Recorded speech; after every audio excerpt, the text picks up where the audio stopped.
नमस्कार, मैं Rahul commerce exam world में एक बार आपका फिर से स्वागत करता हूं। और आज मैं अपने जो प्रैक्टिस सेट की हमारी श्रृंखला चल रही है उसके आगे और क्वेश्चंस की वीडियो लेकर आया हूं। तो चलिए हम देखते हैं आज के क्वेश्चंस। और जो आपका एग्ज़ाम 19 सितंबर को लगा हुआ है जीआईसी लेक्चरार कॉमर्स वाणिज्य सब्जेक्ट का, मैं उसका प्रैक्टिस सेट लेकर आया हूँ। तो चलिए देखते हैं बिना समय गंवाए। पहला क्वेश्चन नंबर 46 है, भुगतान संतुलन को अनुकूल बनाया जा सकता है यदि। भुगतान संतुलन को किस तरह से अनुकूल बनाया जा सकता है? यदि निर्यात को बढ़ाया जाए या आयात को बढ़ाया जाए या मुद्रा का अवमूल्यन किया जाए या ए और सी, यानी ए या सी दोनों एक साथ किए जाएं। तो इसका जो सही जवाब होगा वो डी होगा, ए और सी, यानी निर्यात को बढ़ाया जाए और मुद्रा का अवमूल्यन किया जाए। अगर ये दोनों काम किए जाते हैं तो हमारा भुगतान संतुलन अनुकूल बन जाता है। ठीक है, चलिए नेक्स्ट क्वेश्चन हम करते हैं। उससे पहले आप वीडियो को ज़रूर शेयर कर दीजिए ताकि ज़्यादा से ज़्यादा लोगों तक ये क्वेश्चन की प्रैक्टिस सीरीज़ पहुंच जाए और उनको फ़ायदा हो। और चैनल पर अगर नए हैं तो आप सब्सक्राइब ज़रूर कर लीजिए, कॉमर्स की लगातार अपडेट आपको मिलती रहेगी। चलिए नेक्स्ट क्वेश्चन हम देखते हैं, इनमें से कौन सा IFM का उद्देश्य नहीं है? IFM का उद्देश्य क्या नहीं है? तो अंतर्राष्ट्रीय मौद्रिक सहयोग को प्रोत्साहित करना, ये है इसका उद्देश्य। संतुलित अंतर्राष्ट्रीय व्यापार को सुनिश्चित करना, ये भी इसका उद्देश्य है, बिल्कुल सही है। शांति काल की आवश्यकताओं के अनुसार उत्पादक प्रयासों को वित्त प्रदान करना, ये इसका उद्देश्य नहीं है। इस क्वेश्चन का आंसर सी सही हो जाएगा। क्वेश्चन नंबर 47 का विनिमय दर की स्थिरता को सुनिश्चित करना, ये भी इसका उद्देश्य है। और इस क्वेश्चन में पूछा गया है कि क्या उद्देश्य नहीं है, तो जो आपका ऑप्शन सी है वो उद्देश्य नहीं है, तो यहाँ पर ऑप्शन सी आपका सही हो जाएगा। तो चलिए अगला क्वेश्चन देखते हैं, EPCG से क्या अभिप्राय है? तो EPCG क्या है, इसका फुल फॉर्म आप जानिए। तो देखिए इसका जो है निर्यात नहीं, ये नहीं होगा इसका आंसर, ये गलत है। आयात परिवर्तन एवं साख गारंटी, निर्यात बढ़ावा और साख गारंटी, निर्यात आय एवं साख वस्तु।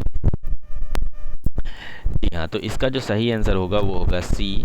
आपका 48 का सी आपका सही होगा, निर्यात बढ़ावा और साख गारंटी, यानी increase export and credit guarantee, ये आप है सही होगा 48 का क्वेश्चन नंबर सी। उसके बाद हम आते हैं क्वेश्चन पे, इसमें लिखा हुआ है, निम्नलिखित में से कौन से सार्क देश के सदस्य और पर्यवेक्षक देशों के स्वरूप, यानी देश और सर्वेक्षक पर्यवेक्षक देशों के स्वरूप हैं? तो देखिए कौन से देश हैं, भारत, पाकिस्तान, बांग्लादेश, भूटान, नेपाल, श्रीलंका, अफ़गानिस्तान, मालदीव। तो इसमें अफ़गानिस्तान नहीं है। इसके बाद आते हैं हम ईरान, चीन, जापान, USA, दक्षिण कोरिया, यूरोपीय यूनियन, यूरोप चले गए, ये नहीं है। आप सही आंसर है पाकिस्तान, नेपाल, भारत, बांग्लादेश, ईरान, ये बिल्कुल सही है। तो इस क्वेश्चन का आपका जो सही होगा, और ऑप्शन दिया हुआ है UK, USA, उत्तर कोरिया, दक्षिण अफ्रीका। तो जो इस क्वेश्चन का आपका सही आंसर है वो आपका हो जाएगा ऑप्शन सी, यानी 1 और 2। 1 और 2 हैं, ये सार्क देशों के सदस्य और पर्यवेक्षक देशों के स्वरूप हैं। ठीक है, नेक्स्ट क्वेश्चन हम देखते हैं, निम्नलिखित में से कौन सा अंतर्राष्ट्रीय संगठन नहीं है? निम्नलिखित में से कौन सा अंतर्राष्ट्रीय संगठन नहीं है? आपका जो अंतर्राष्ट्रीय संगठन नहीं है क्या है? सार्क आपका अंतर्राष्ट्रीय संगठन है, ASEAN ये भी अंतर्राष्ट्रीय संगठन है, ASEA ये भी अंतर्राष्ट्रीय संगठन है, जो आपका CBT है ये अंतर्राष्ट्रीय संगठन नहीं है। तो इस क्वेश्चन का सही आंसर आपका ऑप्शन डी हो जाएगा। चलिए नेक्स्ट क्वेश्चन देखते हैं, क्वेश्चन नंबर 51। केवल व्यक्तिगत खाते तथा वास्तविक खाते दिखाए जाते हैं। तो जो केवल व्यक्तिगत खाते और वास्तविक खाते होते हैं, पर्सनल अकाउंट और रियल अकाउंट, वो कहाँ दिखाए जाते हैं? तलपट में, आर्थिक चिट्ठे में, लाभानी खाते में या व्यापार खाते में।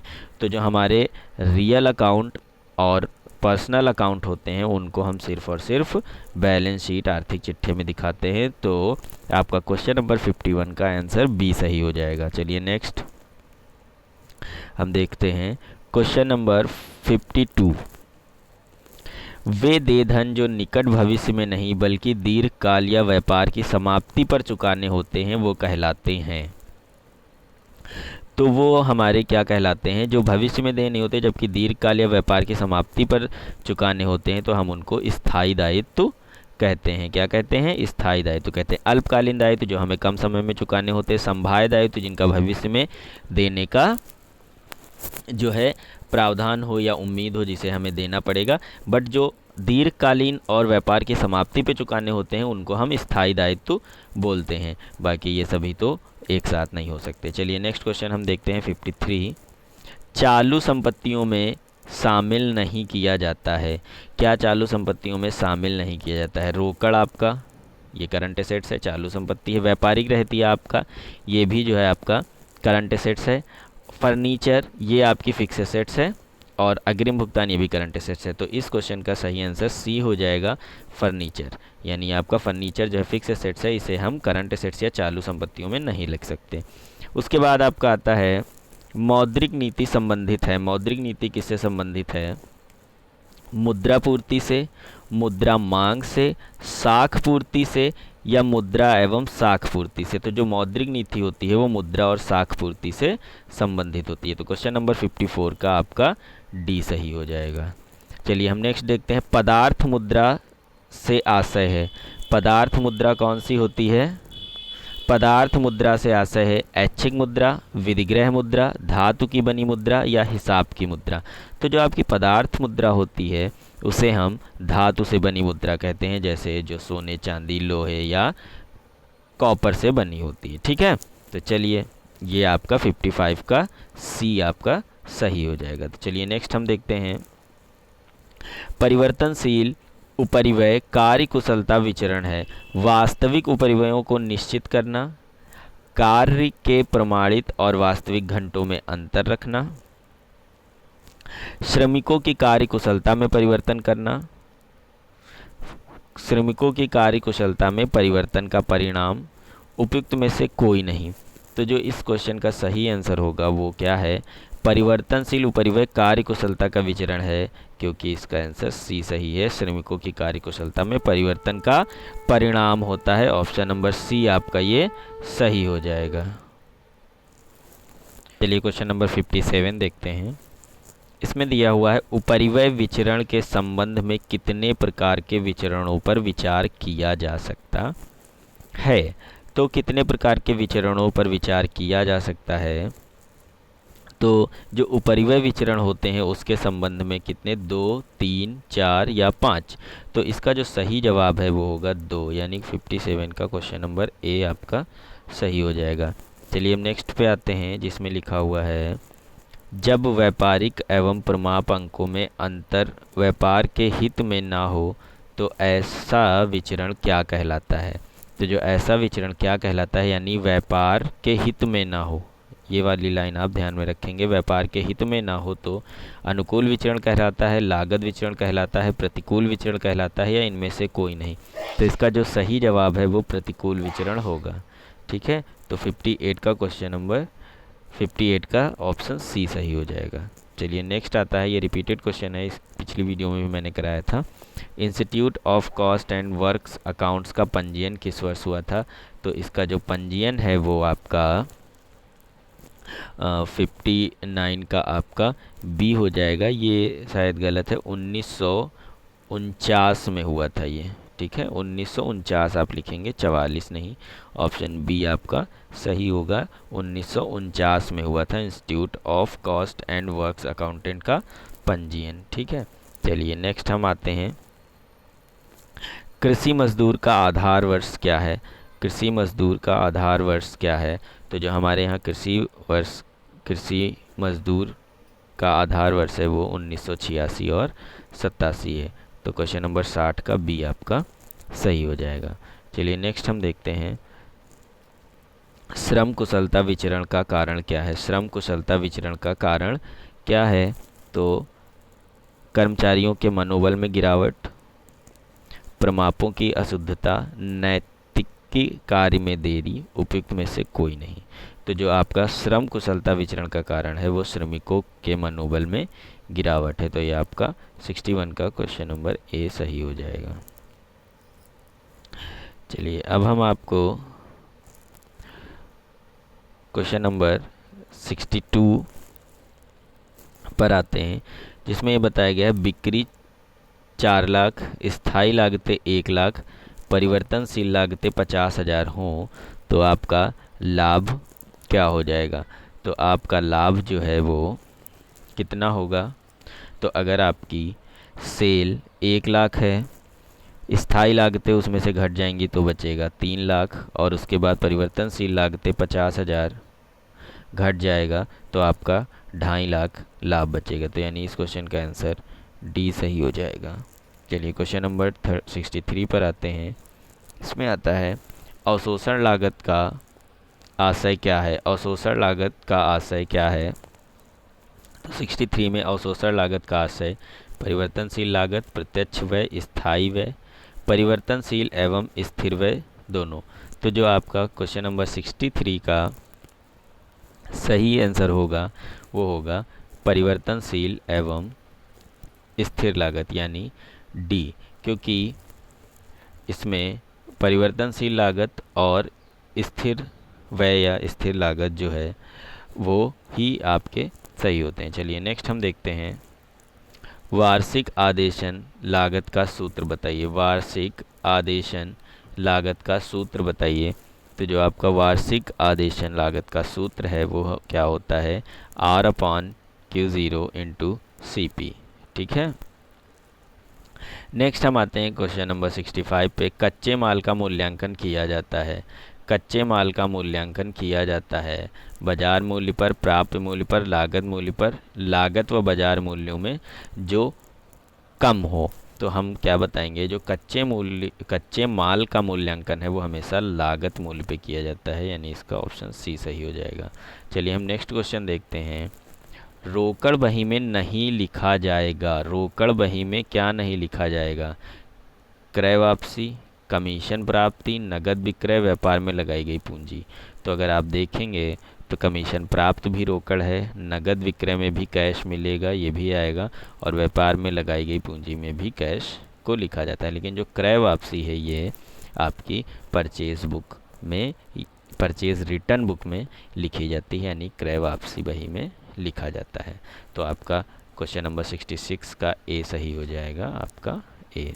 चलिए नेक्स्ट देखते हैं क्वेश्चन नंबर 67, व्यवसाय का क्या उद्देश्य है। उपयोगिता सृजन, लाभ कमाना, सामाजिक उत्तरदायित्व, लाभ कमाते हुए सामाजिक उत्तरदायित्व को पूरा करना।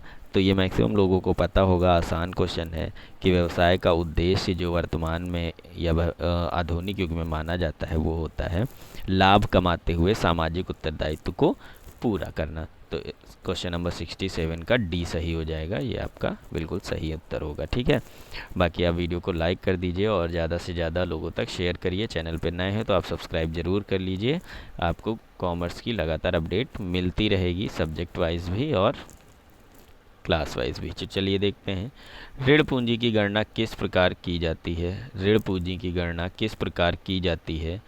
तो ऋण पूंजी की गणना किस प्रकार की जाती है, दीर्घावधि दायित्व को शुद्ध स्वामित्व से भाग करते हैं, शुद्ध स्वामित्व को दीर्घावधि स्वामित्व से भाग करते हैं, शुद्ध दायित्व को अल्पावधि से भाग करते हैं, या इनमें से कोई नहीं। तो अगर आपको ऋण पूंजी की गणना करनी है तो आपको क्या करना होगा, आपको दीर्घावधि दायित्व को शुद्ध स्वामित्व के दायित्व से भाग करना होगा, यानी क्वेश्चन नंबर 68 का ए सही हो जाएगा आपका। ठीक है, चलिए क्वेश्चन नंबर 69 पे आते हैं। वीडियो को शेयर ज़रूर कर दीजिए और चैनल को सब्सक्राइब कर लीजिए अगर आप चैनल पर नए हैं तो। चलिए नेक्स्ट हम देखते हैं, वार्षिक वित्त खाते की राशि साझेदार की मृत्यु पर हस्तांतरित की जाती है, यानी जो एन्युटी की वैल्यू होती है उसे साझेदार की डेथ पर कहाँ पे ट्रांसफ़र किया जाता है। तो क्वेश्चन नंबर 69 का आंसर क्या होगा, लाभानी खाते में करेंगे, साझेदारों के पूंजी खाते में करेंगे, उत्तराधिकारियों के खाते में करेंगे या संचयों में। तो इसका आपका कोई मतलब नहीं है कि अन्य लाभानी उत्तर खाते और संचय में कोई मतलब नहीं। इसका सही उत्तर जो है वो बी हो जाएगा।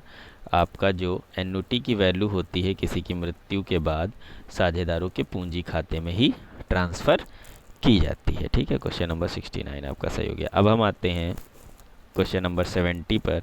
इसमें यह बताया गया है, स्थायी लागत 10,000 है, परिवर्तनशील लागत 8,000 है, बिक्री 80,000 है। यदि कंपनी 14,000 लाभ कमाना चाहती है तो उसे बिक्री कितने पर करनी होगी।